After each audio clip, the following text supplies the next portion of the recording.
Ya, ini kan istilahnya aib buat kampung kita nih. Jangan sampai orang luar pada tahu, pada tahu sampai sedetailnya gitu ada kejadian apa, takutnya malah nyebar nanti nama kampung kita jelek. Oh iya sih, iya udah pada sepakat gitu buat nutup itu. Gue lihat di salah satu grup di kota gue, grup Facebook, lah kok ada beritanya, sampai ini itu ada fotonya. Iya, iya. Ya, wah ini siapa yang moto nih, kok bocor di Facebook. Terus ditulislah kronologinya di Facebook itu. Oh, ditulis lengkap. Ditulis lengkap. Ini malingnya kenapa. Gua sekitar jam setengah, bukannya setengah 6 sih, jam 5:15 gua sholat subuh. Gua sholat subuh dulu, abis dari masjid, gua pulang lagi, jalan kaki. Gua lihat dari tengah lapangan, gua lihat siluet orang lagi berdiri. Dia megang kayu juga sama. Iya. Kayak yang dilihat sama Pak Didi. Pak Didi. Ya udah diem aja dia di tengah itu. Di kakinya tuh kayak ada batu-batu tumpukan gitu. Dia ngeliatin dari arah jauh. Gue lari itu, gue takut banget di situ, Bang.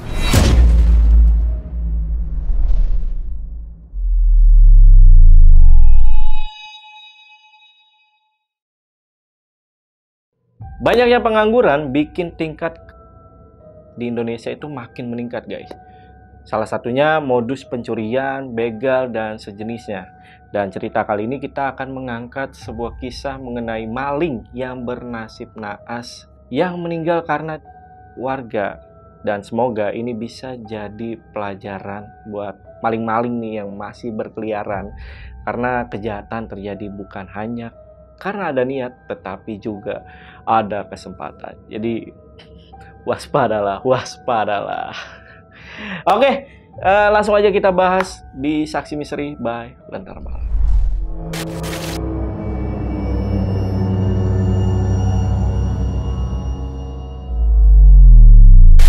Oke guys, di sini udah ada narasumbernya nih, Bang Ahmad. Bang, apa kabar Bang? Alhamdulillah, baik Bang. Baik ya Bang ya? Iya. Oke, Bang Ahmad, ini kali ini mau cerita apa nih Bang? Jadi gue mau cerita tentang dulu ada maling yang sama masa di kampung gua. Yang kampung gua yang dulu. Itu kejadiannya tahun 2016. 2016. Iya, betul. Jadi selain itu setelah dia arwahnya gentayangan Bang, neror warga sekitar. Oh, okay. Sampai ada jam malam juga. Jam malam ini maksudnya untuk? Jadi karena dulu tuh udah ada kejadian chaos seperti itu, jadi warga pun gak berani keluar karena lagi dicari nih beberapa provokator. Sampai tragedi itu terjadi. Oh, sampai segitunya tuh? Iya, betul Bang. Itu berarti lagi masa-masa gentingnya ya? Iya, masa-masa gentingnya. Viral gak waktu itu Bang? Itu viral banget dulu Bang, waktu 2016. Sampai masuk grup-grup Facebook di Karawang juga. Bahkan foto si pelaku ini yang udah dalam keadaan juga tersebar dulu di Facebook. Wah, iya. Oh, ternyata viral tuh. Viral. Dan banyak kesaksian juga dong di situ ya. Oh, banyak. Tahun 2016 ya. Iya. Oke, kalau gitu. Buat teman-teman yang penasaran, simak video sampai habis. Tapi sebelum itu, seperti biasa kalau pengen jadi narasumber di Lentera Malam, sama seperti Bang Ahmad, kalian DM aja ke Instagramnya Lentera Malam, ada di @lenteramalam.id, atau linknya gue taruh di deskripsi. Dan juga bisa hubungi nomor yang ada di bawah ini. Oke guys, sama satu lagi, gue izin untuk bisa ngerokok dan juga ngopi bareng Bang Ahmad biar makin sip ya Bang ya, ceritanya ya. Jadi sekali lagi buat teman-teman yang penasaran sama cerita Bang Ahmad mengenai maling nih yang sampai gentayangan, tonton video sampai habis dan tanpa basa-basi lagi, Saksi Misteri kita mulai.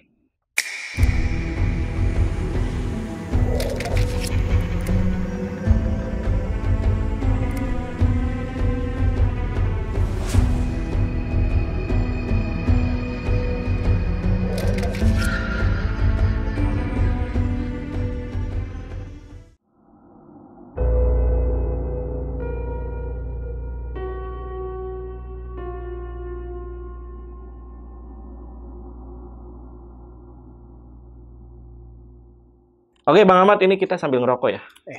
Aman Bang. Lo ngerokok juga kan kebetulan? Oh, jelas, ngerokok. Jelas ya. Gue bukain Bang. Slow. Bang Ahmad, ini suka kreatif juga? Wah, suka Bang. Boleh. Boleh ya, coba satu. Wah, kebetulan di Karawang juga banyak nih. Oh, ini. Iya, Kretek udah yang gua masuk. ini bang, banyak. Gue juga sempat beli nih. Enak sih rasanya. Coba ya. Udah ada kopinya juga, mantap Hmm. deh. Oke, Bang Ahmad, Hmm. gimana tuh ceritanya tuh? Jadi semua berawal dari tanggal 8 Agustus 2016 bang. Waktu itu gue masih tinggal di kampung itu. Jadi backgroundnya gue tinggal di kampung itu dari tahun 2008 atau waktu gue masih kelas 5 SD sampai tahun 2018 bang. Oke. Jadi waktu itu kejadiannya hari Sabtu. Nah pas hari Sabtu itu gue kebetulan lagi kerja lembur nih. Ya karena harus ada pekerjaan yang diselesaikan. Kebetulan gue juga kerja sama teman kecil gue. Kita satu kantor. Di hari Sabtu itu ya udah semua seperti biasa aja. Kita berangkat kerja. Pas pulang temen gue mau muter arah. Pas di arah pulang tuh biasanya kan gue pulang lewat jalan yang satunya lagi, jalan yang kampung. Nah saat ini gue pulang lewat jalur kota, lewat jalur jalanan utamanya lah intinya.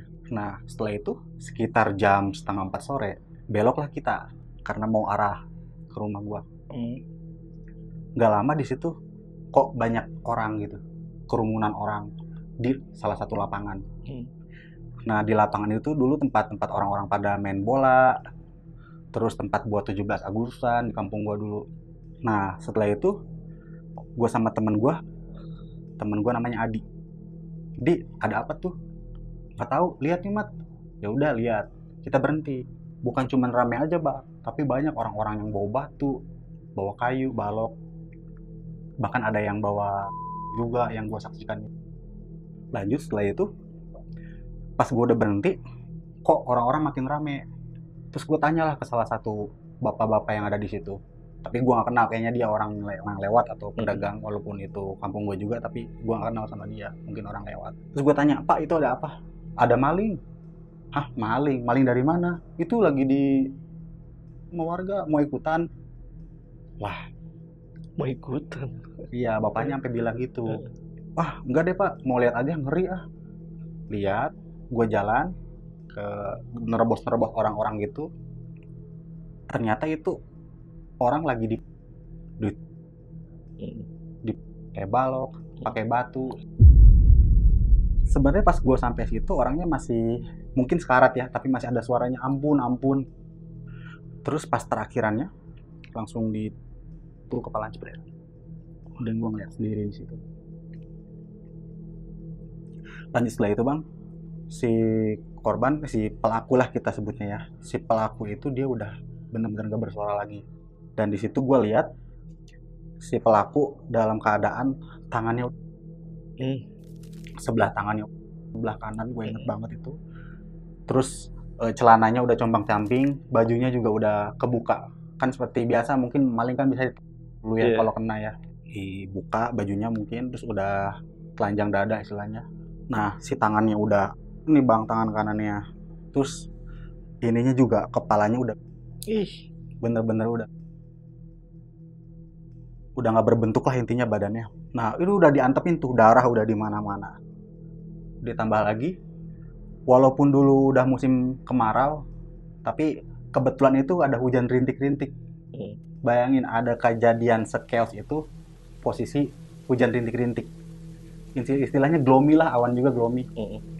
Terus di situ kan ada bekas hujan semalam. Jadi darah kecampur sama air hujan, itu bener-bener banyak darah. Dan bau amisnya kuat, tapi bau amis darah segar ya. Nah, nggak lama setelah warga melakukan itu, mungkin ada sekitar jeda waktu 10 menitan, pihak berwajib datang. Bahkan sampai ngeluarin apa? Ngeluarin peringatan ke atas. Lanjut setelah itu, warga udah berhenti tuh.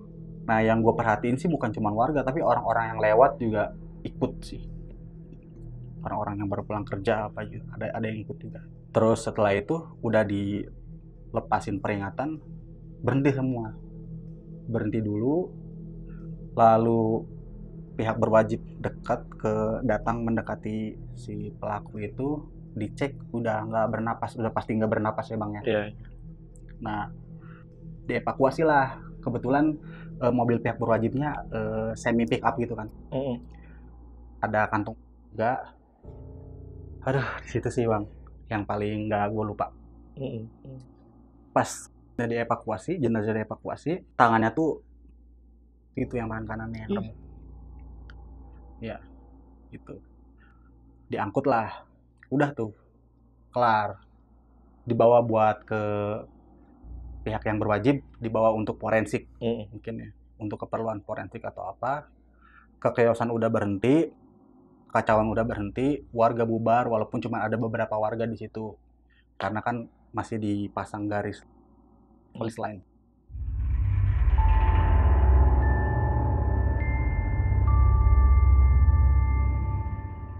Dan setelah itu beberapa warga di situ juga mulai kepo nih, walaupun udah tahu kejadiannya, garis polisi, biasalah orang kampung lah ya, maaf. Iya.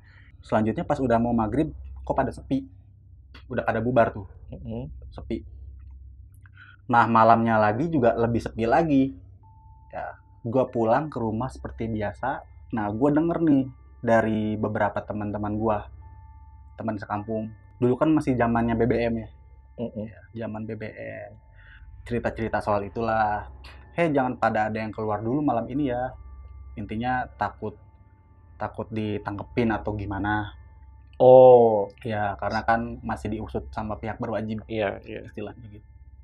Ditambah juga ada kejadian yang mengerikan kayak gitu, ogah juga temen gue satu ngebecandain di BBM itu, ya takut ada yang gentayangan kata gitu. Hahaha, ketawa. Ya udah gue cuman balas itu, ya udah. Tepat pas hari Minggu gue nggak kerja, gue nggak lembur. Nah pas hari Seninnya kan gue kerja non-shift nih, gue diperintah lembur sama atasan gue. Lembur lah 3 jam doang, nggak lama, itu orderan masih banyak. Tapi saya sendirian doang, terus saya pulang gimana, sedangkan saya bareng sama si Adi. Lah nggak apa-apa lah, terminta antar abang lo atau siapa kek. Tuh si Dandi ada. Jadi Dandi tuh anak baru, tapi anak Kawang Kota juga sama. Situ satu arah kan. Walaupun gue belum kenal dia banget, ya udah gue nebeng lah. Cuman si Dandi itu dia ditempatin di line yang berbeda. Ya udah, lu sambil kerjain laporan ini ya ke admin, ke ruang admin. Adminnya kan hari ini cuti. Ya udah tuh gue selain ngerjain kerjaan yang di produksi, gue ngerjain yang di admin juga. Terus si bos gue ini ngebecandain, hati-hati loh di sini sering ada gangguan-gangguan. Bisa aja pak, beneran, nanti kamu ada yang godain loh, hantu-hantu di sini, kata bos gue. Ya udah gue bilang ini aja, gue gini aja langsung. Bisa aja pak, biasa ketawa karir gitu.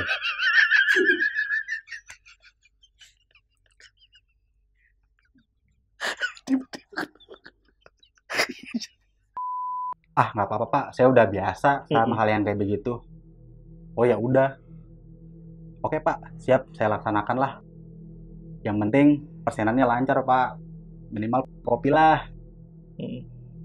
Ntar gue beliin gitu, walaupun gak dibeliin, biasalah iming-iming. Oke, bel udah berbunyi tuh sekitar jam 8 pas. Pas udah bel bunyi, gue nyamperin nih teman gue Dandi. Dan gue numpang lu ya baliknya.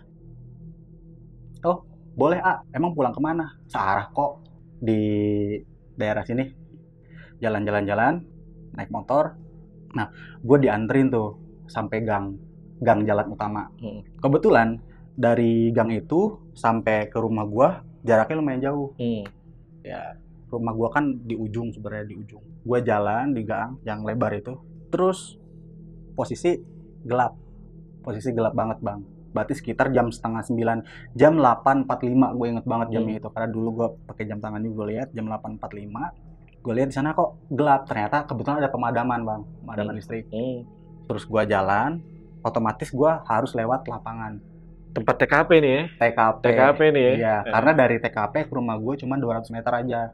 Dan gue harus lewat situ. Karena si temen gue ini nganterin gue gang jalan utama kan. Pas gue lewat bang, jalanan kok pada sepi. Cuman ada beberapa lampu emergensi dari rumah warga. Walaupun di tengah perkotaan kan, tapi adalah beberapa rumah warga yang masih istilahnya belum pada tembok gitu. Ada beberapa yang masih bilik bambu gitu. Lampu emergensi kelihatan, bener-bener remang-remang lah gitu, redup. Terus ada orang yang pasang lampu lentera juga gitu di depan rumahnya, kayak nambah-nambah kesan horor menurut gua dulu. Iya. Karena gua bener-bener takut. Nah di sana pas gua lewat lapangan bang, pas gua lewat lapangan kok mendadak hujan rintik turun lagi, posisi gelap, dan di situ kan ada pohon asem, pohon pete, sama ini apa, posis kamling. Biasanya di hari-hari biasa itu posis kamling rame, ABG pada nongkrong di situ, tapi hari ini nggak ada. Gue lewat situ, kebetulan jalanan dulu lagi dicor juga, jalanan lagi dicor. Gue lewat beberapa langkah lewat lapangan itu, hujan turun, kok ini gue kayak ada gini ya, merinding itu suasananya bang, merinding. Ya mungkin karena gue tersugesti ada kejadian itu kan. Iya. Kalau gue mikir secara rasional aja awalnya, gue nyium bau amis darah segar itu, persis seperti yang gue cium aromanya waktu kejadian. Iya. Terus nggak lama, pas di deket pohon pete, gue ngedenger suara, kayak suara orang ngerintih. Ampun, ampun. Udah. Tapi dalam bahasa Sunda berarti ampun, nges, nyeri, sakit. Di situ gue langsung nengok, tapi nggak ada orang sama sekali. Di situ jujur gue lari masuk ke dalam rumah, tapi gue nggak cerita ke orang rumah soal itu. Ya udahlah, gue keep sendiri. Besoknya, seperti biasa gue kerja, terus gue pulang. Tapi gue saat itu bawa motor sendiri sekarang. Gue nyempetin dulu nih main ke rumah temen. Nah pas di situ teman gue cerita, kayaknya bener nih kita nerapin jam malam nih kampung kita. Loh kenapa? Ya lu tahu sendirilah, beberapa orang pasti dicap sebagai provokator, apalagi ini udah sampai istilahnya. Lanjut setelah itu bang, loh kok sampai segininya? Lagian kan ini dikerumunin sama massa. Iya, tapi kan kalau ada beberapa provokator kan harusnya walaupun si maling itu salah, tinggal tangkap aja, terus kasihin ke pihak yang berwajib, selesai. Iya, kan? betul, Harusnya kata teman gua gitu. Kalau pikirnya bagus sih teman gua nih. Ini kan negara hukum. Iya juga sih. Setelah itu ya udah nggak ada apa-apa lagi nih gua. Udahlah. Gua scroll Facebook nih. Gua lihat di salah satu grup di kota gua, grup Facebook. Lah, kok ada beritanya? Sampai itu ada fotonya. Iya. Kalau dulu kan Facebook nggak sesensitif sekarang kan, harus kayak dilihat umur dulu. Kalau sekarang bukan lihat umur ya, kayak ada apa, konfirmasi dulu mau lihat gambar gitu kan. Dulu mah tuh udah ngejeblak aja gitu. Betul banget. Udah dilihat ya, wah ini siapa yang moto nih, kok bocor di Facebook. Terus ditulislah kronologinya di Facebook itu. Ditulis lengkap. Ini malingnya kenapa. Nah gue ceritain nih. Jadi menurut keterangan itu, yang menurut narasi yang beredar, intinya si maling itu tuh COD-an. Motornya CBR 2015. Merah, putih, kuning warnanya. Motor moge lah intinya. Si orang itu janjian di salah satu daerah di situ, di dekat kampung gua juga. Kan tempat rame tuh kala itu. Dia COD-an di situ, di samping mall dia COD-annya. Kan ada pohon-pohon yang di pinggir-pinggir jalan itu yang adem lah, dia COD-an di situ. Nah si korban yang punya motor itu dia sendiri. Terus sedangkan si pelaku dia boncengan sama temannya berdua. Si korban sendirian. Nah terus si pelaku itu berdua, si pelaku udahlah, terjadilah transaksi di situ.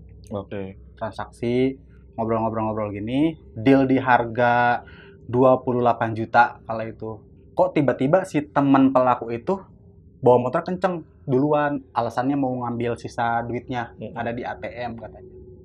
Tapi nggak tahu, kayaknya lari ya. Si pelaku yang satu lagi yang jadi mayat itu, dia lanjut tuh transaksi sama si korban.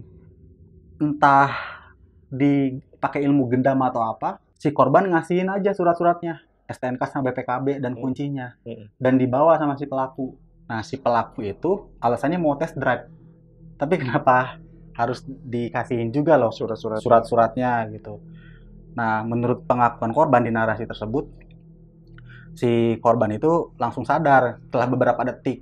Si korban refleks teriak maling, maling, begal, begal. Nah Hmm. kebetulan bang 2016 itu kan waktu gencar-gencaran begal kan saat itu. Ya udah, posisi lagi rame loh bang. Otomatis orang-orang pada notice dong, pada ikut-ikut teriak maling, maling, maling gitu. Udah tuh, apesnya si maling itu udah mau bawa motor gede kan agak ribet nggak seenak motor metik gitu ya. Belok ke kampung gua itu, kampung gua yang dulu dia belok ke situ. Dia nggak tahu dia salah jalan atau emang beneran dia nggak tahu jalan apa gimana. Kesalahan terbesar dia tuh lewat kampung gua. Karena walau mau gimana pun kampung kan pasti banyak gang-gang kecil gitu kan bang. betul. Walaupun nanti tembusannya ke arah jalan utama yang satu lagi. Agak ribet lah kalau lewat situ. Langsung pas udah diteriakin maling gitu, warga-warga pada notice, udah kena. Nah kenanya di dekat lapangan itu. Ditarik dan terjadilah kejadian itu bang. Berarti yang temennya pelakunya itu bawa motor sendiri tuh, motor Iya. si pelaku. Motor si pelaku. Kan mereka berdua Iya, satu iya. motor. Dan ditinggal gitu aja. Dan ditinggal temannya itu. Kepala segala macam, terjadilah tragedi yang mengerikan itu bang.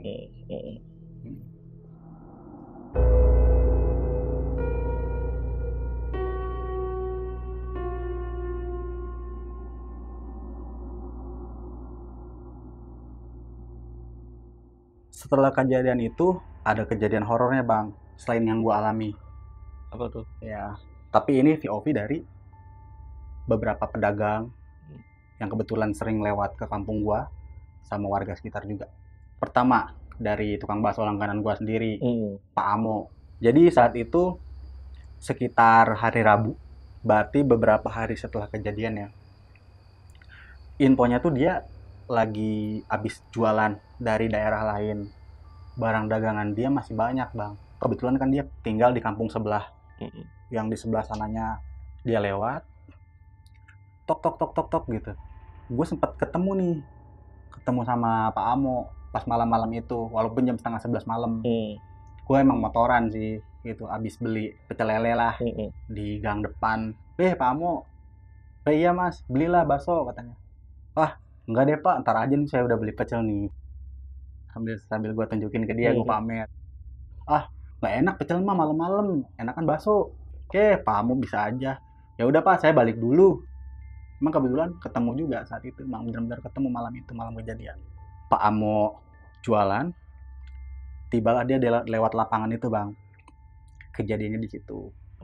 Jadi menurut Pak Amo, saat dia jualan, kok tumben sepi, nggak ada orang sama sekali. Cuman orang-orang yang lewat aja, orang-orang pulang kerja atau yang lagi lewat shift malam. Kebetulan kan di kampung itu tuh nanti tembus tuh ke kawasan yang itu tembus di situ.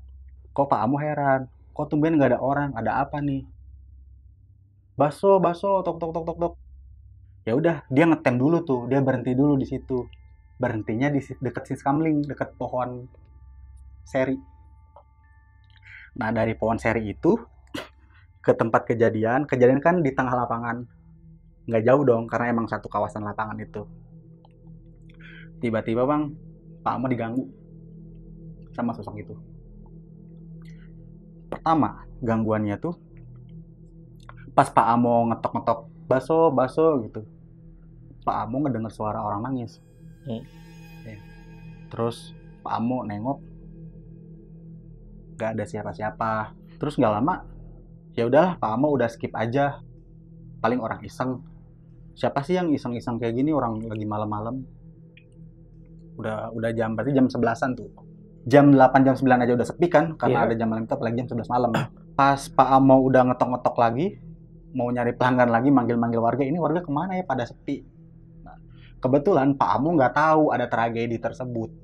Oh, dia nggak tahu deh? Nggak tahu, karena selama beberapa hari, Pak Amo tuh lagi pulang kampung ke Tegal. Jadi hari itu tuh hari pertama dia jualan lagi setelah pulang kampung. Jadi setelah Pak Amo ngetok-ngetok di bakso, nyari pelanggan, ngetok-ngetok mangkok bakso gitu. Setelah dia ngedengar suara orang nangis, diganggu lagi. Detik itu juga. Sekarang suara orang yang bilang, aduh sakit, tolong, gitu. Ampun. Nah, Pak Amo nengok lagi, kesana kemari nggak ada. Pak Amo sampai kesel. Sampai, ini siapa yang berani iseng gitu, nakut-nakutin keluar. Yang nggak ada yang jawab dong.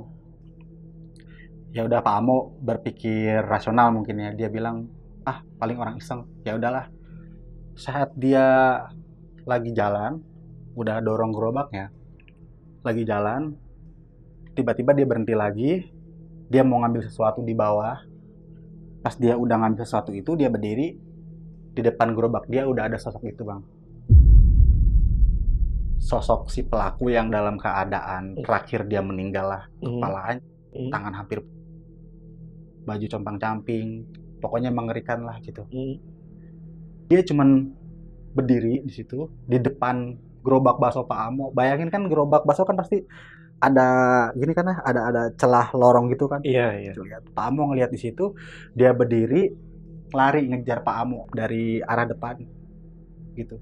Mau lari gitu, kayak mau ngejar. Iya, si sosok itu.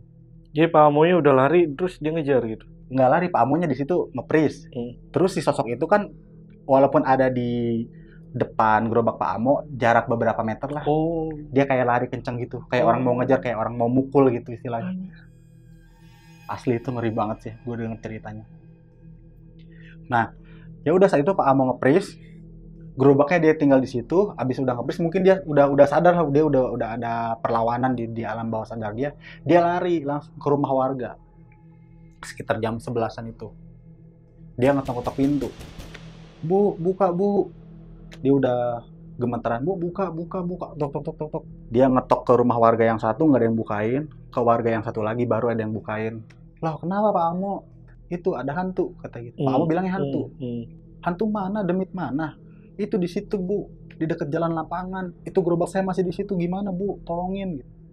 Dia panik. Ya udah Pak, di sini aja. Saya SMS Pak RT dulu. Udah rame tuh, tetangga-tetangga baru keluar. Pas diketok-ketok pintu nggak keluar, pas udah ada suara rame-rame gitu baru keluar. Nanti ada plot twist-nya, kenapa pas diketok nggak keluar. Iya. Langsung tuh ngegerumun warga beberapa, nggak terlalu banyak sih. Gue juga termasuk, gue juga keluar saat itu karena kedengeran sampai ke rumah gue juga. Gue keluar, gue izin dulu ke mama gue, mak keluar dulu ya saya gitu. Ada apa tuh, ada rame-rame, ada apaan sih, nggak tahu, dengernya kayak suara Pak Amo gitu. Padahal baru ketemu tadi jam 10:30 pas saya beli pecel lele. Oh ya udah gitu, samperin aja, takut kecelakaan. Ibu gue ngomong kayak gitu. Ya udah, gue samperin Pak Amo, terus beberapa warga lain ada, Pak RT datang. Lama kemudian ceritalah, Pak RT nanya, ada apa Pak Amo? Itu Pak, ada hantu di situ, ada demit. Demit apa? Orang nggak ada apa-apa kok. Ini jujur aja, kenapa sih? Katanya. Terus tumben-tumbenan di sini sepi. Orang-orang pada kemana Pak RT? Ya malam pasti pada tidur. Beberapa hari yang lalu, minggu lalu juga nggak sesepi ini, masih banyak orang yang lagi nongkrong di pos ronda, di pos Kamling. Kata Pak Amo gitu. Udah, Pak Amo duduk dulu Pak di sini. Gua lihat Pak Amo lagi kayak nahan napas, ngap-ngapan gitu bang. Dikasih air teh hangat gitu sama. Nih Pak, minum dulu. Bapak lihat apa? Iya Pak Amo, lihat apa Pak Amo, lihat apa? Warga yang lain, beberapa warga yang lain, termasuk teman gue juga bilang kayak gitu. Ada apa Pak Amo? Gitu. Ada hantu, ada demit, serem banget bentuknya. Saya nggak tahu saya salah apa. Di situ gue juga denger kan. Mungkin Bapak nggak disukain kali sama hantunya, gitu. Gue bilang gitu. Nggak boleh ngomong gitu, kata Pak Amo.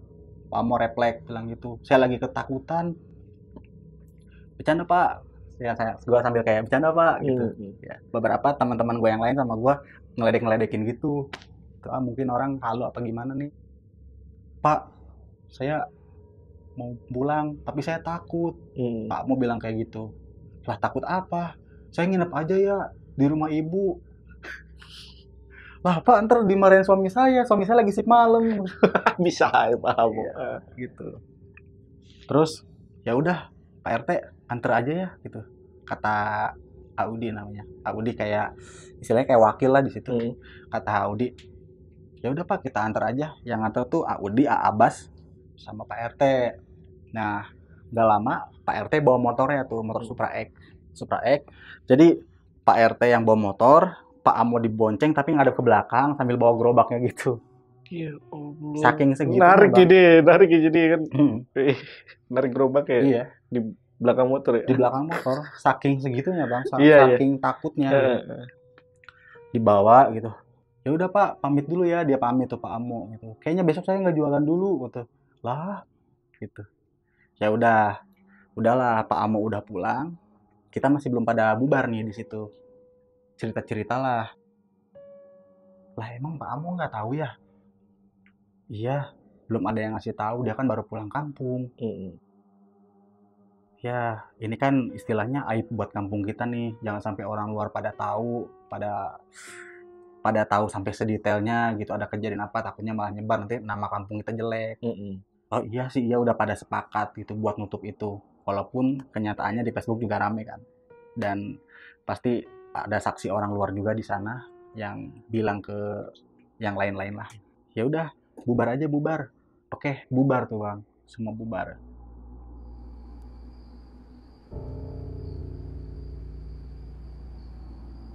Besoknya nih Bang, malam Jumat. Pas malam Jumat, ya gue kan non-shift, gue pulang, tapi gue nggak lembur, gue udah ada di rumah sore. Sekitar jam 10 malam, gue udah lagi dengerin pakai ini nih, pakai earphone. Tuh, pakai earphone, gue dengerin musik. Nah, tiba-tiba ada suara kentongan warga. Tung tung tung tung tung tung gitu. Ada yang bawa panci, ada yang bawa mangkok, ada yang bawa kentungan. Ada sekitar 20 orang lah, teman-teman gue juga ada di situ Bang. Terus ibu gue bilang, ada apa tuh rame-rame, kata ibu gue. Apa sih Mak? Itu tuh rame-rame warga pada keluar, pada bawa ini segala. Kebetulan rumah gue kan di pinggir jalan Bang, ya deket, gak terlalu jauh dari lapangan itu. Ya udah, ngedeketin tuh ke deket rumah. Lihat Pak RT enggak? Kata salah satu orang. Enggak, kebetulan Pak RT itu sama keluarga gua tuh berhubungan baik. Ya istilahnya kalau dalam bahasa Sunda mah dengan lah. Apa itu? Dengan tuh kayak bukan saudara tapi udah kayak saudara sendiri gitu. Ya udah. Sempat nanya juga Pak RT kesini enggak Bu? Ke ibu gua salah satu warga nanya. Enggak ada dari kemarin-kemarin juga. Oh ya udah. Emang kemana Pak RT? Belum pulang dari kemarin. Kemarin tuh kemarin kapan? Ya namanya orang kampung kemarin itu maksudnya tadi pagi karena kan kalau setelah maghrib beberapa orang kan nyangkanya itu tuh kayak hari setelahnya kalau setelah maghrib itu kan. Enggak dari kemarin loh kemarin perasaan lihat kan nganterin Pak Amo tukang bakso. Iya. Oh tadi pagi maksudnya dari jam 8 pagi nggak ada. Oh pagi bilang aja pagi Bu. Gue kira nenek-nenek sih. Yuk cari yuk. Ya udah cari tuh. Cari Pak RT Juju kan namanya. Ju di mana? Ayah gitu. Ayah tuh artinya ada. Nah kalau ada warga hilang tuh biasanya orang kampung tuh bilang ayah ada gitu sambil ngetok-ngetok biar si orangnya tuh ada, si Pak RT yang hilang tuh ada. Nah kebetulan saat itu kan di belakang rumah gua ada SD. Masih beroperasi sampai sekarang gitu. Nah di belakang SD itu ada pohon randu. Pohon randu tuh pohon kapuk yang berduri-duri gitu Bang, yang gede kayak pohon. Gedenya tuh bisa kayak pohon beringin. Belok lah rombongan kita tuh. Kan gue ikut juga ya. Gue juga ikut. Gue bawa apa sih? Botol Pokari. Gue ketok-ketok. Gue isi batu aja. Gue isi batu. Oh iya. Rok gue gini-gini. Ayah. Gue kayak. Ini gue ngapain sih dalam hati gue gitu kan. Ini gue ngapain sih gitu. Mana besok kerja lagi hari Jumat. Belok rombongan warga sama gue itu belok. Oh berhenti di pohon kapuk itu. Terus ada salah satu warga yang istilahnya dianggap cenayang lah di kampung itu, orang yang bukan dihormati sih, saudara Pak RT juga. Di sini nih dia lokasinya di sini.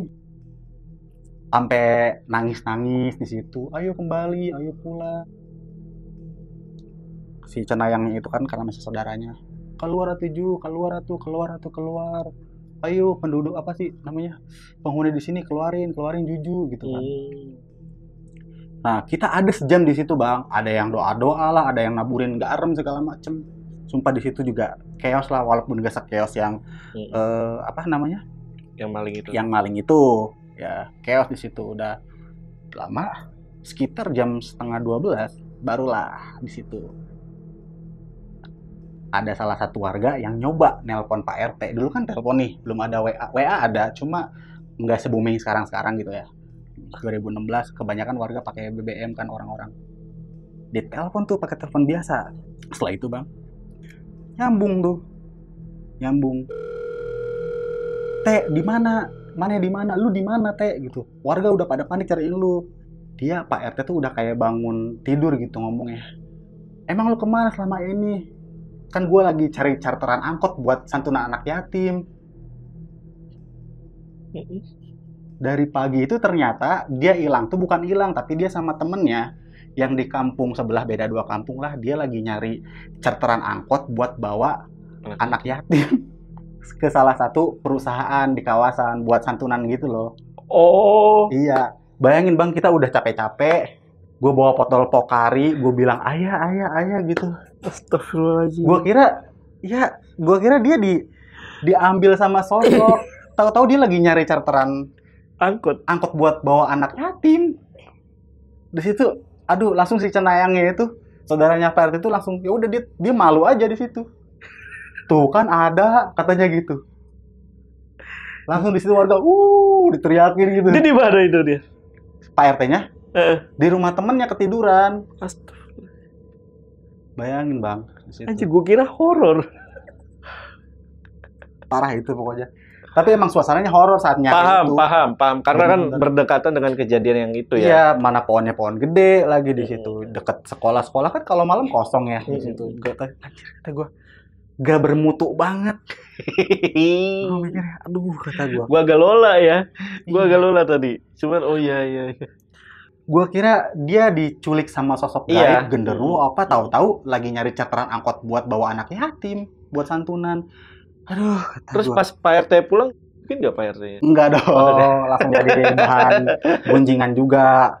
Ada dibercandain tuh sama salah satu temen gua. Pak, kirain dibawa demit yang di ngehantuin Pak Amo.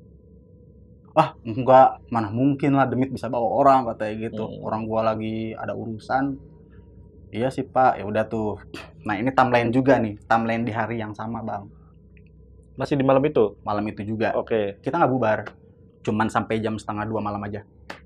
Di dekat Posisi Kambling di salah satu rumah warga. Warga itu masih ada anak saudara juga sama gua, masih ada hubungan saudara. Itu udah kita kumpul-kumpul, ada sekitar 5 orang lah, gitu, sama bapak-bapak satu pakai sarung gitu, Pak Endi namanya. Ya udah tuh. Ngobrol-ngobrol masalah cerita kemarin. Pak Endi bilang, tong sok lalauranya, tong sok nu kitu, tong sok diheureuy-heureuikeun. Artinya tuh jangan suka sembarangan ya.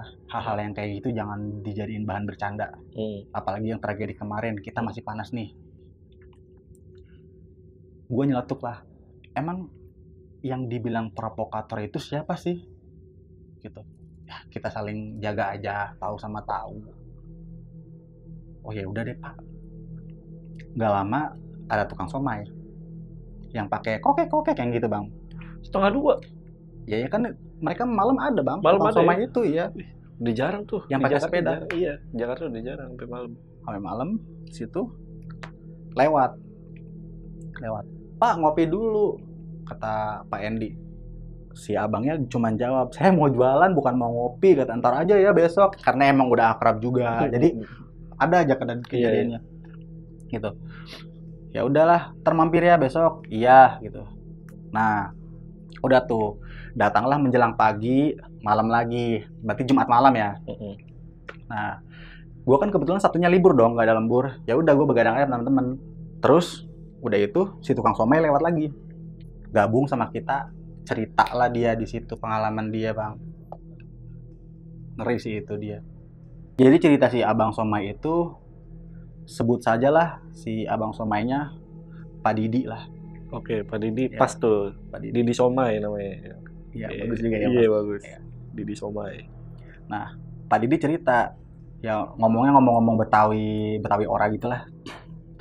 Dah gua katanya, kagak ini banget, ora danta banget katanya gitu. Jualan dihantuin sama yang kayak begitu. Itu gue diganggu katanya di sini nih, di depan banget, di depan lulu pada. Diganggu apa? Nah, ceritalah Pak Didi di situ. Jadi waktu saat malam kejadian Pak RT dinyatakan hilang itu, Kita kan udah pada bubar jam 1:30. Nah, Pak Didi itu balik lagi ke kampung kita, arah mau pulang jam 2:30 pagi. Ah. Nah, nggak jauh dari lapangan, deket tempat kejadian perkara banget. Pak Didi ganggu di situ. Gangguannya malah ekstrim kalau kata gua. Apa tuh? Jadi pas Pak Didi lagi jalan, sepedanya dituntun kebetulan dan bannya bocor. Coba bayangin malam-malam itu. Untung posisinya tuh malam-malam itu nggak lagi mati lampu, nggak ada pemadaman, itu normal lah gitu. Tapi warga bener-bener pada tidur, nggak ada yang aktivitas, nggak ada yang lewat, benar-benar sepi. Di situ bang, pas si Pak Didi lewat lagi nonton sepeda, dia diberhentiin sama orang, tapi bukan berupa orang. Orangnya tuh ya si pelaku tersebut yang udah habis, Arwah maling ya? arwah malingnya itu. Ya dengan kondisi yang menurut cerita Pak Didi sih begini. Dia berdiri deket di lapangan, di tengah lapangan. Karena kan nggak terlalu gelap tuh, masih kesorot lampu dari rumah warga yang lain. Dengan kondisi tangan kanannya yang udah mau kepalanya gitu, dan yang udah banyak sana sini, si hantu itu bisa-bisanya dia megang kayu, terus manggil Pak Didi. Manggilnya tuh bukan nada lirih lagi, tapi kayak yang nyentak, gitu istilahnya, kayak woi gitu. Gitu, paham. Dia megang kayu, tapi dia jalan, nggak lari kayak pas Pak Amo. Jalan-jalan ngedeketin Pak Didi. Tapi Pak Didi tuh emang orangnya berani, nggak kayak Pak Amo. Ya sama Pak Didi ditantangin lagi lah, dibacain doa apa gitu, intinya gue lupa. Tapi doanya tuh kayak doa bahasa, bukan bahasa Arab ya, lebih ke bahasa Arab tapi dicampur Jawa gitu, nggak tahu mantra, nggak tahu apa gitu. Dia bener-bener nggak takut di situ Pak Didi. Ini posisi Pak Didi nggak tahu ada tragedi ya, sama kayak Pak Amo. Pak Didi baca doa itu, si sosok itu terus ngedeketin. Pas tiba si sosok itu mau mukul, blak, sosok itu hilang. Hilang sosok itu. Ada suara gegerubugan dari atas posisi kamling, terus sama kayak ada yang getar-getarin pohon. Getar-getarin pohon seri. Di situ sampai serinya pada berjatuhan. Terus apalagi Pak? Pokoknya warga di sini harus jujur ada apa di sini. Oh, dia nggak tahu juga dia? Nggak tahu. Dia nggak tahu bang.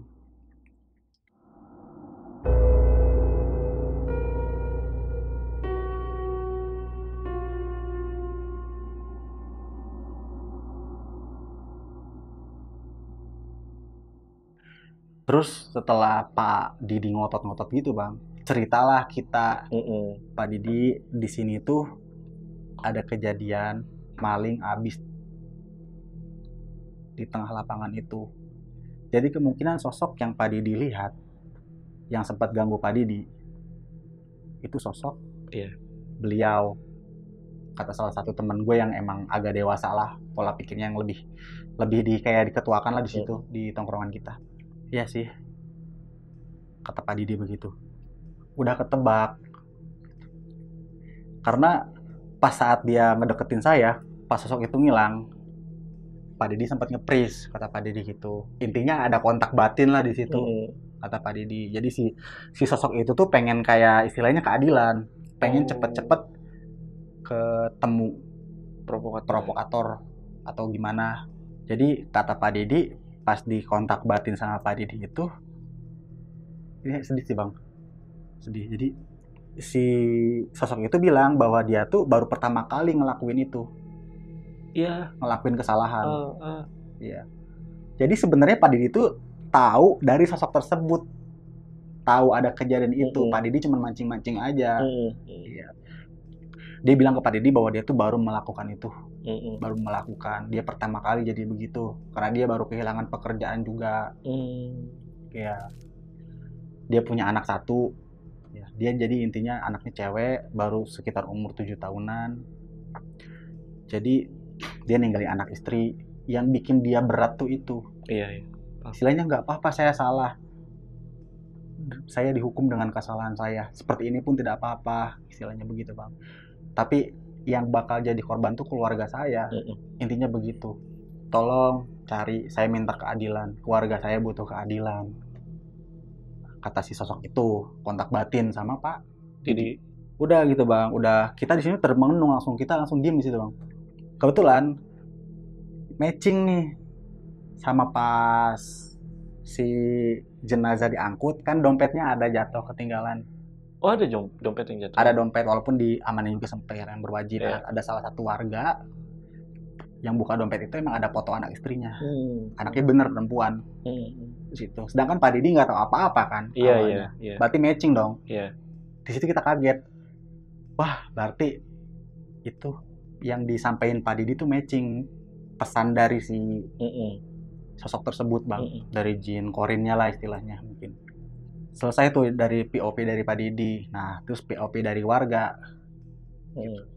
Jadi beberapa warga, ya tetangga-tetangga gua, itu dihantuin, diterornya tuh digedor-gedor pintu. Setiap jam 1 malam sampai jam setengah 3, setengah 4. Diketuk-ketuk pintunya. Diketuk-ketuk sambil kayak merintih kesakitan gitu. Buka beda rumah, beda orang cara terornya. Itu kayak misalnya rumah yang satu itu yang gak terlalu dekat dari lapangan, cuman diketuk-ketuk pintu pelan, terus kayak orang nangis, laki-laki menangis lah merintih gitu, kesakitan. Terus ada rumah yang misalnya yang kedua itu di terornya diketok-ketok lagi sambil kayak diketok minta tolong, tapi benar-benar orang lari, ada suara jejak lari, orang lari, terus tiba-tiba ada di depan rumahnya ketok-ketok. Tolong saya gitu, tulungan gitu. Udah lanjut yang di rumah yang deket banget sama lapangan, itu terornya digebruk-gebruk, kasar ya, terornya digebruk-gebruk, tolong ampun gitu, ketuk-ketuk.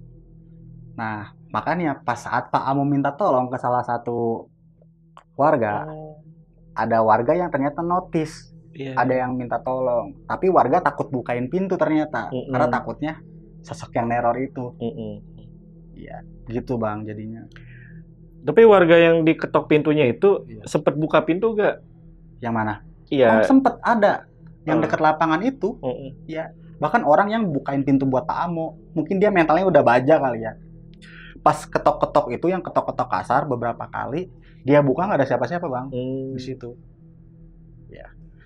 Dan yang diketokkan yang pertama, yang di rumah yang pertama, yang diketok-ketok pelan sama merintih itu, dia sempat buka dan nggak ada apa-apa. Dia takut, dan untuk hari selanjutnya dia nggak bukain pintu buat Pak Amo karena takut itu. Ya, paham. Kayak gitu. Tapi rata-rata yang pas buka pintu itu nggak ada siapa-siapa. Nggak ada siapa-siapa. Mungkin mereka langsung notice, oh ini mungkin gara-gara kejadian kemarin. Gitu ya. Sosok gitu, ada sosok di situ. Nah, rumah yang ketiga yang teror ketukan pintunya paling ekstrim dengan nada membentak tolong gitu, itu yang bukain pintu buat Pak Amo. Karena pas dia diteror sama sosok itu pun dia emang bukain pintu dan gak ada siapa-siapa, dan dia biasa aja soal itu. Karena dia rumahnya dekat lapangan lah. Si ibu itu. Ibu-ibu itu. Nah, untuk Pak Amo kan dia ngebukain pintu dan ketolonglah Pak Amo istilahnya gitu. Oh iya, bener-bener ibu-ibu ya itu ibu-ibu. Yang suaminya shift malam ya. Pak Amo bisa aja. Aduh. Iya. Nah, pas di malam besoknya, nah ini POP gua lagi. Pas POP gua sekitar jam bukan jam 5:30 sih, jam 5:15 gua sholat subuh di masjid. Gitu bang, gua sholat subuh di masjid, gua jalan lewat situ, gua nggak takut lah kalau udah jam segitu. Istilahnya kan udah bukan waktunya mereka lagi buat nampakin diri kalau jam-jam segitu, menurut gua gitu kan. Padahal kan matahari belum muncul. Gua jalan, gua sholat subuh dulu, abis dari masjid gua pulang lagi jalan kaki. Gua lihat dari tengah lapangan, gua lihat siluet orang lagi berdiri, dia megang kayu juga sama. Iya. Kayak yang dilihat sama Pak Didi. Pak Didi. Ya udah diem aja dia di tengah itu. Di kakinya tuh kayak ada batu-batu tumpukan gitu. Kan ada batu-batu itu belum diberesin sampai detik itu juga. Gue takut bang, jujur. Takut banget karena sesuai apa yang ada di gambaran gue. apalagi gue lihat kondisi si pelaku pas terakhir kali Iya. gitu. Ya udah kayak gitu, dia ngeliatin dari arah jauh, untung nggak ngedeketin gue. Di situ gue lari lagi, gue lari situ, gue takut banget di situ bang. Gue pulang ke rumah. Nah siangnya nih sekitar pagi lah, sekitar jam 9 pagi, Pak RT kebetulan lagi main ke rumah. Ada sesuatu yang mau dia pinjem lah, barang apa gitu, gue lupa gitu. Gue lupa tepatnya. Nah, gue ngobrolin sama Pak RT. Teh, apa mat? Kan akhir-akhir ini udah ada ini apa namanya? Udah ada teror-teror nih gitu. Ya pedagang juga lah, ya warga-warga juga lah. Ini sebenarnya akar masalahnya apa sih? Ah, itu mah ini aja kali, cuman isu. Emang Pak RT nggak ngerasain juga? Kalau gue sih enggak, Mat. Terus ya udah, itu nanti kan lapangan mau dipakai buat main bola lagi. Beres-beres yuk. Ya udah tuh beberapa orang, sekitar 7 orang tuh sama teman gue. Gue juga ikutlah daripada gabut hari libur kan. Ya udah, kita ke lapangan. Lapangan masih ada berair nih, agak berair bang, masih agak berair, batu-batu masih ada di situ. Batunya tuh kayak ada yang batu kali, ada yang batu apa sih, paving block gitu, ada di situ, yang kayak bata gitu. Di situ bang, gong banget. Gue lihat noda darah di situ, darah asli, darah asli di situ. Noda darah asli. Darah kan walaupun udah kena sinar matahari dia kan masih ngering loh. Betul. Warna coklat tua gitu. Gue apal itu darah, gue tahu itu darah. Gue bilang lah ke temen gue, coy, itu lu tahu kan itu apa? Apa emang? Nah, itu darah Ege, kata gue gitu. Bilang lah ke Pak RT, Pak itu kayaknya darah. Emang waktu itu belum sempat dibersihin?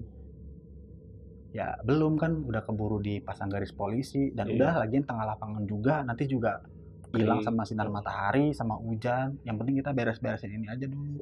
Nggak bisa gitu teh, kata teman gue yang satu lagi.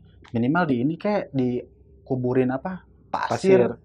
Ya udah, kita ke orang yang lagi, kebetulan di situ ada yang lagi bangun itu tuh, kontrakan petakan. Jadi di situ kita ambil pasir, kita minta pasir buat diuruk di situ. Kita baca-baca doa di situ, minimal Al-Fatihah lah.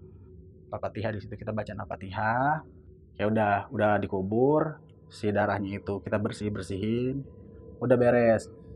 Nah, selang beberapa hari kemudian, lebih tepatnya 5 hari setelah Pak Didi diteror itu bang, provokatornya ketangkep, ada. Iya, nggak jauh juga dari rumah gua sebenarnya. Adalah warga situ, cuman gua nggak bisa sebut orangnya. Iya. Dari kampung lu juga berarti? Iya. Gitu. Berapa orang? 5 orang tadi? Berapa? Sekitar 3 lah sebenarnya. 3 orang yang ayo gini yang juntrung-juntrungin buat ngelakuin itu. Berarti lu juga tahu sebenarnya ya siapa yang nimpa terakhir itu? Tahu. Ya. Tahu. Dan dia kan dihukum udah sesuai. Dia ketangkep itu, bener? Dia yang ketangkep. Bener. Ketangkep itu. Dan terornya udah nggak ada lagi sampai detik ini. Setelah provokator itu ketangkep. Udah ditangkap, udah. Plus udah dibersihin lah. Udah dibersihin juga. Itu selesai tuh. Udah selesai. Di situ udah nggak ada teror-teror lagi bang untungnya. Karena ditambah lagi si tanah lapangan itu sekarang masih ada lapangannya. Cuman dulu kan belum ada perumahan mewah, kan sekarang udah jadiin perumahan mewah di situ. Samping-sampingnya. Jadi kampung itu udah dikelilingin sama benteng-bedeng itu aja udah. Dulu kan sawah, lebih nambah kengerian kan, bener-bener gelap. Sekarang kan udah rame gitu. Dan nggak ada teror apa-apa lagi sampai sekarang. Gitu bang. Oke. Jatuhnya berarti sekarang di belakang perumahan lo ya kampungnya? Iya, kampung gue yang dulu itu kan gue sekarang udah pindah. Gitu. Cepet juga ya? Apa dibikin properti di situ ya? Ya emang masif bang. Iya. Di Karawang tuh masif. Karawang sih masif sih emang perumahan-perumahannya sih. Iya. Tapi gue pengen tanya deh, waktu kejadian Pak RT, dia tuh tahu gak sih kalau dia dicariin? Oh itu. Karena ketiduran kali ya? Iya dia nggak tahu. Dia nggak tahu soal kejadian Pak RT itu, si Pak RT itu lagi dicariin sama warga. Itu nggak tahu dia? Nggak tahu. Itu menurut gua konyol sih, sama bikin gua kesal juga. Iya lah. Aduh, ada aja bang. Kirain ke rumah janda Kerawang. Berat. Gue sambil ngerokok ya bang, enak. Iya nggak apa-apa, asik ya? Iya asik. Tapi lu tahu nggak bang, korbannya itu atau malingnya itu orang mana? Jelas tahu bang, karena kan di narasi juga disebutkan, terus kabar selentingan juga disebutin sih. Hmm, Kalau gua sebut nama daerahnya itu terlalu frontal. frontal. Jadi ya di Karawang itu ada suatu daerah, di situ udah terkenalnya dia tuh sebagai tempat penampungan orang-orang yang curanmor lah intinya. Di Oh Tadah di serius situ lu? ada di daerah-daerah situ tuh ada, tapi bukan di kota ya. Penada gitu ya, penada. Mm-mm. Terus iya, benar tadi curanmor gitu ya. Ya seperti itu ada. Bahkan mungkin ini ya, itu udah di blacklist sama apa kalau penagih utang itu? Debt collector, Debt kayak collector gitu ya? ya. Karena ke Daerahnya daerah ya? zona merah lah itu. Bener gak? Iya betul. Betul. Iya betul persis yang diceritain Bang Jamal. Emang ada di sini di Karawang ada tempatnya. Ada. Dan bahkan dulu sempat kayak di gerumun sama pihak berwajib beberapa mobil. Ya gitulah intinya. 2014-an kalau nggak salah. Tapi sekarang daerahnya masih ada kayak gitu? Masih seperti itu gak? Ya kalau sekarang sih ya gue nggak berani bilang sih Bang. Oh, oke, nggak apa-apa, nggak apa-apa. Nggak apa. Kayak gitu. Intinya cukup tahu lah, mungin di beberapa daerah yang lain juga ada kan daerah yang seperti itu. Pertanyaan konyol nih dari produser. Setelah kejadian itu masih ada maling nggak? Kalau namanya maling sih pasti ada Bang. Iya, bahkan setelah kejadian itu nggak lama ya, di 2016 juga timelinenya. Mungkin malingnya nggak belajar dari si maling yang udah digebukin, tapi ini lebih maling laptop sih orangnya. Maling laptop di warteg. Tapi di perbatasan kampung gua sama kampung sebelahnya, di situ ada orang yang buka warteg. Ini kayaknya orangnya notice nih kalau nonton nih pasti, karena korban dia. Oke. Ya.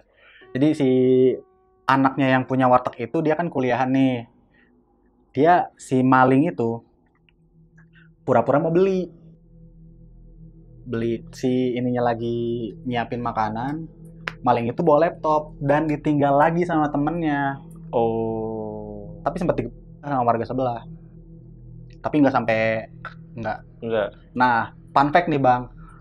Pas dibuka bajunya itu, dibuka baju atasnya, di perutnya itu ada mungkin jimat ya Bang ya. Gitu. Dan gue juga ikut ngejar sih, jujur kalau yang itu gue ikut ngejar, tapi gue nggak ikut. Kayak di perutnya itu ada tali terus sama kayak kotak kecil di situ. Iya. Di situ. Ya orangnya mah udah diikat gitu, udah kayak lu pernah lihat buaya atau biawak diikat nggak? Iya. Nah kayak gitu. Tapi keuntungnya itu ketolong. Kalau di sini bilangnya disayurin, udah disayurin tuh yang Iya, warga gitu. ya.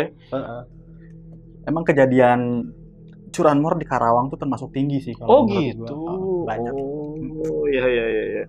Boleh juga berarti pertanyaannya ya. Maling. Terjawab lah. Iya.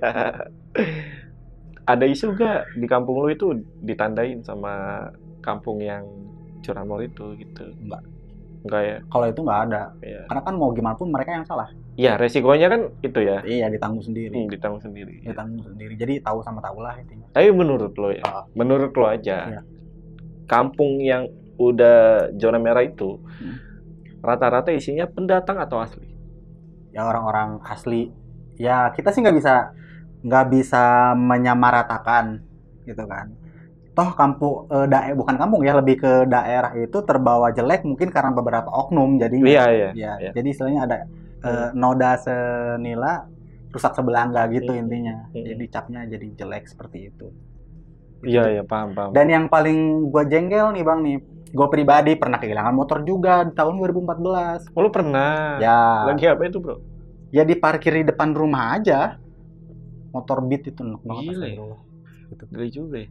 Motor abang gua sih sebenarnya. Itu mana nyicil lagi gitu. Hilang. Iya. Dan plot twist banget. Pas kita cari ke daerah sana, katanya motornya ada dan kita harus nebus 3 juta. Oh, bisa ditebus juga. Orang sekota sama gua pasti tahu lah. Seperti itu ada. Oh, gitu. Iya. Jadi mungkin karena belum kejual ya, dan udah ketahuan, udah lo kalau mau. Iya. Jadinya HM ya, hak milik dia ya. Ya gitulah dunia dengan keplot twistannya. Tapi gimana karir lo setelah lo ketawa karir tadi itu? Selamat gak? Gue abis dari perusahaan yang pertama itu gue gue resign sih karena dulu gue sempat ada planning buat ke Jepang gitu, buat magang di Wih, Jepang gitu. terus gimana? Ya gagal dan akhirnya gue masuk ke perusahaan lain lah. Iya, Iya, ada tuh program untuk ke Jepang ya. iya ada banyak. Dulu kan gue masih muda, masih 19 tahunan lah umur gue kala Tapi itu. lu gagal. Gagal. Tapi kan harus ikut kursus kalau nggak salah. Iya kursus. Ya kan? Iya. Dan gue, Kursus. kalau gue sih sekolah. Udah gitu dibayarin kan kursusnya? Iya. Kan yayasannya Bagus ada di sebenarnya. Cikarang ada. Heeh. Kata itu. Pakai dana talang lagi. Iya. Udah jadi promo kan nanti. Ya itu kan salah satu program pemerintah yang bagus sebenarnya. Tapi gue nggak tahu ya itu apakah program pemerintah atau swasta. Itu swasta, beda lagi. Kalau itu, kalau G2G baru pemerintah, government to government. CPS? Gimana? CPS, lu tau gak CPS? CFS. Iya, sama itu programnya. Itu ada di Bekasi. Oh gitu. Itu kalau yang mau ke Jepang tuh. Tapi nggak kalau nggak salah ya nih, kalau nggak salah 3 tahun kagak boleh pulang dulu. Oh iya, dulu gue juga gitu. Iya kan? Syaratnya sama, kan? Iya. Tapi lebih parah sepupu gue sih Bang, sepupu kandung sih. Pada ke Kamboja belum balik-balik sampai sekarang. Lu serius lu? Demi Allah serius, gue punya sepupu yang dari 2019 dia berangkat ke Kamboja. Masih ada gak? Karena gue nggak terlalu dekat gitu sama beliau, gue nggak tahu kabarnya sampai sekarang. Tapi waktu ibunya dia atau uak gue meninggal, dia ada pulang sehari, terus balik lagi ke sana. Oh, sempat pulang? Sempat. Pas ibunya meninggal atau uak gue meninggal ada. Tapi waktu setelah kejadian yang maling dia sama keluarga di kampung lo itu, masih ada gak maling yang berani untuk istilahnya melakukan kejahatan di tempat lo gitu? Nah, alhamdulillah Bang. Jadi setelah kejadian itu, gue juga nggak tahu ya, kampung itu tuh jadi aman. Yang awalnya aman, sekarang jadi tambah aman. Nggak ada yang berani maling ke situ, ke kampung gue itu. Karena ke kampung gue itu dia, kampung yang dulu ya maksudnya. Jadi di situ tuh sekarang banyak kos-kosan. Ya banyak pendatang lah yang tinggal di situ. Jadi warga juga, alhamdulillah warganya kompak buat saling menjaga satu sama lain. Tapi yang kejadian laptop itu di mana?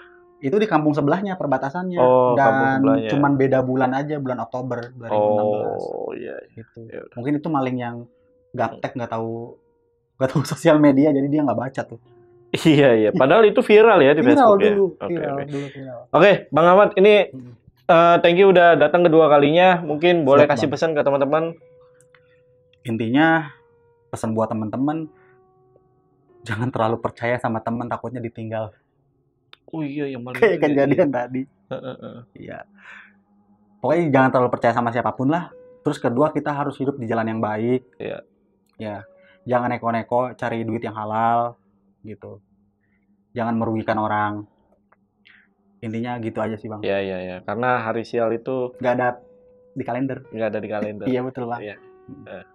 Oke, thank you ya, Mat. Untuk video kali ini gue rasa cukup. Gue Jamal dari Lentera Malam dan Bang Ahmad izin pamit. Bye.